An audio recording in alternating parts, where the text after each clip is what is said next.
Ayun, nakita nyo na mga kauragon yung ating recipe for today's video. So eto, meron tayong labong. Pinakuluan ko na to kanina mga kauragon. At meron tayong kalabasa, sitaw. At meron tayong dahon ng saluyot. Meron din ako piniling sigarilyas para mas marami. At nagdagdag ako ng isang piling ng o isang tali ng kangkong. Ayan, pinihiwalay-hiwalay ko lang dahil hinugasan na natin yan. So, inilagay ko na yung ating mga gulay, yung ating sitaw, sigarilyas, at yung kalabasa. Ayun. Eto na, inilagay ko na uli yung ating labong para maluto ng gusto. Pero pinakuluan ko na nga, sinabi ko kanina mga kauragon, kaya medyo hinuli ko na. Eto na.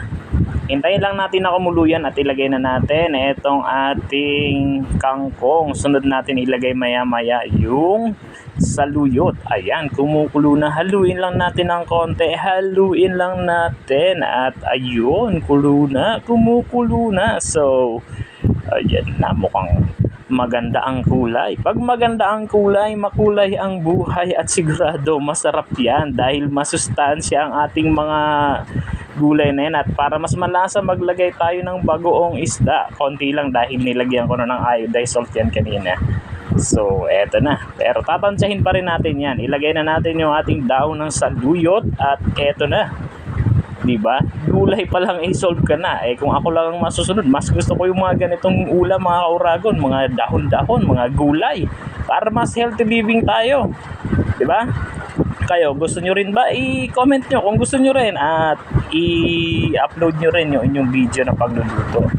Ayun na, malambot na yung ating kalabasa at eto na. Yun, kitang-kita nyo. Ilalagay na natin yung ating isda. Yun, tilapia, pritong tilapia.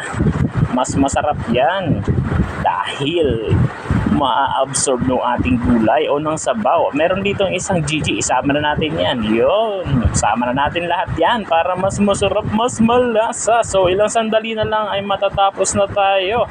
Nakikita nyo, hintayin lang natin yan na kumulo ng gusto para mas ma-absorb. Takpan natin.